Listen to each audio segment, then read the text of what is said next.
Dua pria berinisial BS 47 tahun dan DI 43 tahun dikirim polisi dengan wajah tertunduk lesu ke halaman kantor Satreskrim Polrestabes Bandung pada Senin 3 November 2025. Keduanya ditetapkan sebagai pelaku pembunuhan terhadap adik kandung mereka bernama Bernardin Prawira 42 tahun. Insiden tragis itu terjadi di rumah mereka di Kelurahan Kebonjeruk, dipicu amarah kedua kakak korban setelah adiknya pulang dalam keadaan mabuk dan mengamuk di dalam rumah. Untuk mengetahui informasi selengkapnya, kami sudah terhubung dengan jurnalis Tribun Jabar, rekan Andri. Halo, selamat pagi rekan Andri. Ya, halo, selamat pagi Hangga dan Sobat Tribuners, selamat pagi dimanapun berada. Baik, bisa dilaporkan bagaimana kronologi lengkap dan motif utama dua kakak kandung ini tega menghabisi nyawa adik bungsunya sendiri? Ya, terima kasih. Ya, benar sekali. Pada hari kemarin, Satreskrim Polrestabes Bandung telah berhasil merilis pelaku pembunuhan, di mana pelaku ini adalah eh, seorang kakak, dua-duanya menghabisi adiknya yang bernama Bernardin Prawira.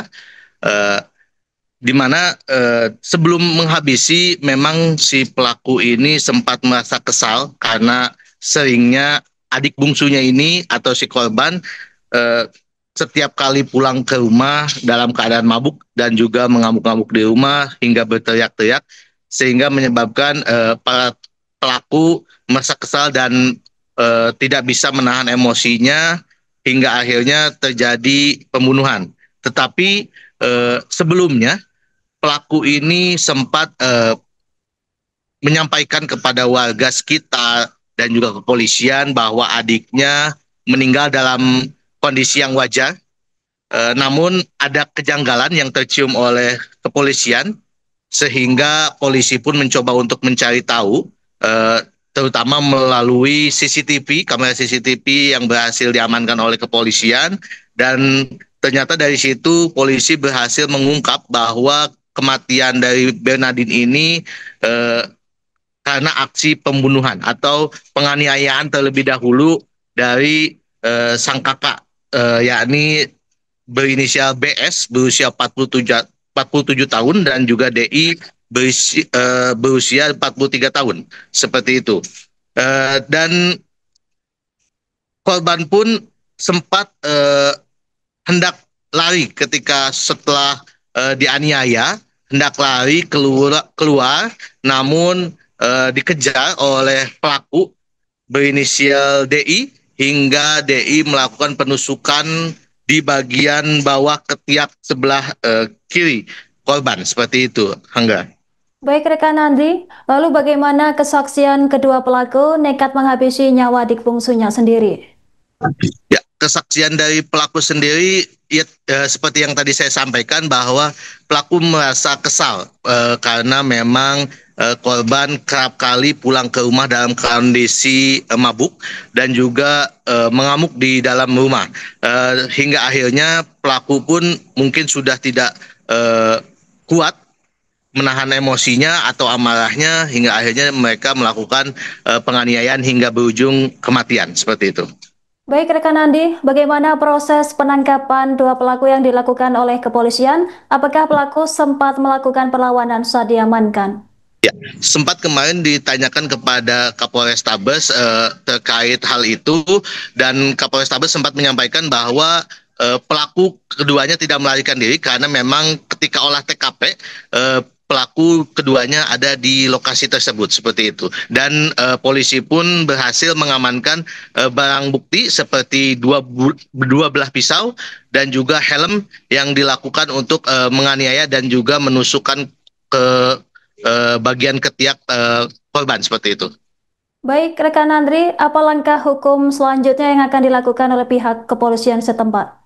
Selanjutnya saat ini polisi telah menjerat pasal di mana penganiayaan KDRT hingga ancaman hukuman maksimal 15 tahun, atau pasal tentang pasal 338 KUHP, pasal 170 ayat 2 ketiga KUHP, dan pasal 351 ayat 3 KUHP dengan ancaman maksimal 15 tahun penjara, dan saat ini si pelaku keduanya sudah mendekam di penjara di Satreskrim Mapolrestabes Bandung. Seperti itu.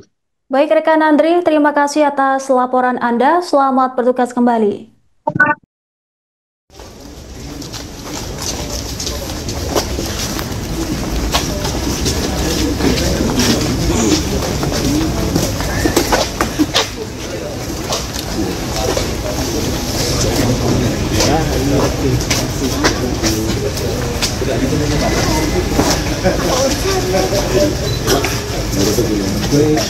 Para tersangka sudah tidak suka dengan korban karena sering pulang dalam keadaan mabuk.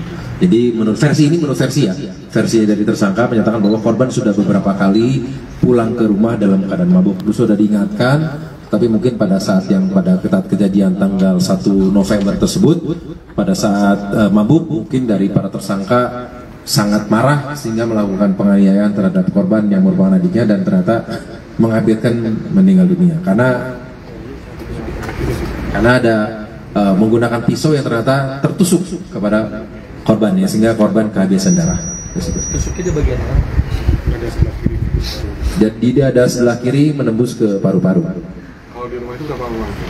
Kenapa? Di rumah itu ada berapa orang? 3 orang. Jadi kakak beradik ini tiga-tiganya satu rumah. Dan kalau pelakunya sempat lari apa ditangkap di mana? Jadi pelaku tidak lari. Jadi pada saat olah TKP kita datang ke sana hanya menyatakan bahwa ini meninggal jatuh ataupun wajar. Tapi kami tetap melaksanakan penyidikan, kami melihat CCTV dan ternyata setelah dibuktikan bukan meninggal wajar, tapi memang ada penganiayaan. Walaupun memang ini adalah keluarganya sendiri, tapi tetap ada tindak pidana di situ. Ya. Download Tribun X sekarang, menghadirkan lokal menjadi Indonesia.